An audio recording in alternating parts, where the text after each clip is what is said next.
Spain has had more sitting politicians under active criminal investigation than any other democracy in Western Europe. Not former politicians, sitting ones, and most of the world has no idea, because from the outside, Spain just looks like beaches, paella, and a good time. I'm Carlos, I'm Spanish, and this channel exists because there is a version of this country that nobody sports. Before we start, I'm not a journalist, I'm not a lawyer, and honestly, most days I'm not even sure what I am anymore. Everything here comes from public sources. If I got something wrong, it's not malice, it's Spain. There is a lot going on. All opinions are mine. If you are mentioned in this video and you disagree, come on the show, I dare you. Let's go. Before we get into the scandals, and there are a lot, you need to know the cast, because Spanish politics is basically a TV show at this point, and like any good show, you need to know the characters. Pedro Sánchez is the current Prime Minister Socialist Party, the man who survived more political deaths than anyone thought possible. He was ousted by his own party, came back, lost elections, and still ended up governing. As you know, what I have defended as Secretary General and what the Federal Executive Commission has defended in functions was precisely to celebrate the Congress, to vote no to Mariano Rajoy, to support that no to Mariano Rajoy in the investigation process, and try to form an alternative government.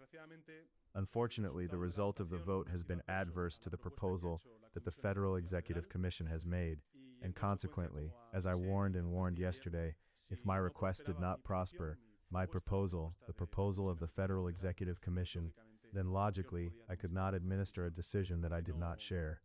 As I said yesterday, and I underline today, my parents taught me that the most important thing is to keep the word. That is my word. I gave it to all the militants. I gave it to the Federal Committee also, in terms of the position that the party had to maintain in the investigation process, to Mr. Rajoy, and I have also done it with firm convictions.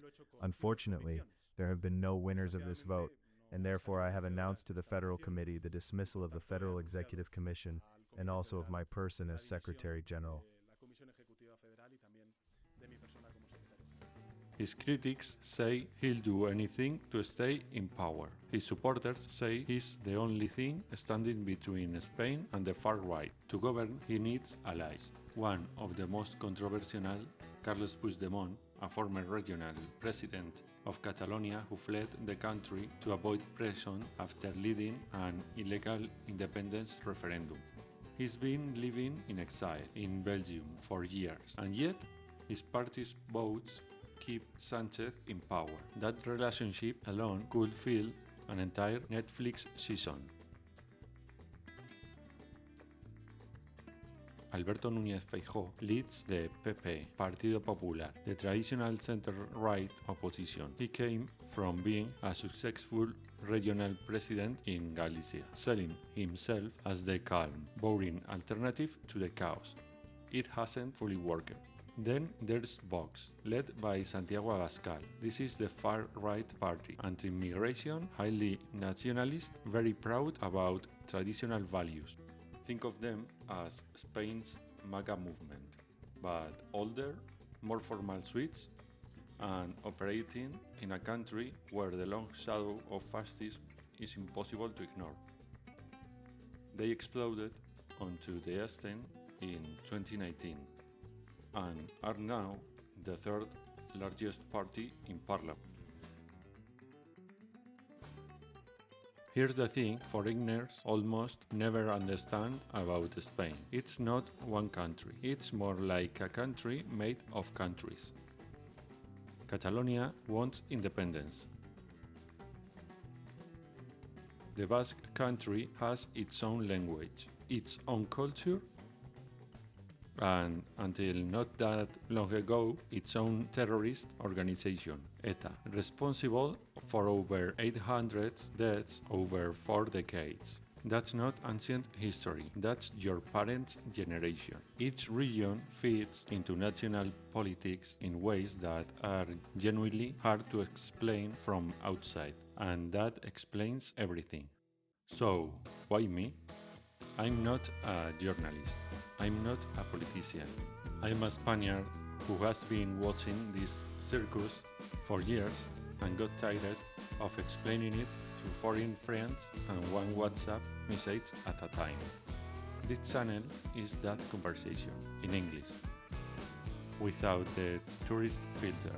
My English isn't perfect, you'll notice, but I figured imperfect and honest beats perfect and never publish it.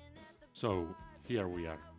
No face yet, maybe later, if you stick around long enough to make it worth the existential risk. For now, just a voice, some footage, and more political chaos than you probably expected from the country of siestas. The next video is where we actually start, the first scandal. And I promise you it has everything. A corrupt ex-cop, thousands of secret recordings, politicians, businessmen, and a judge who's been trying to put people in prison for 20 years. Subscribe. It gets worse from here, in the best possible way.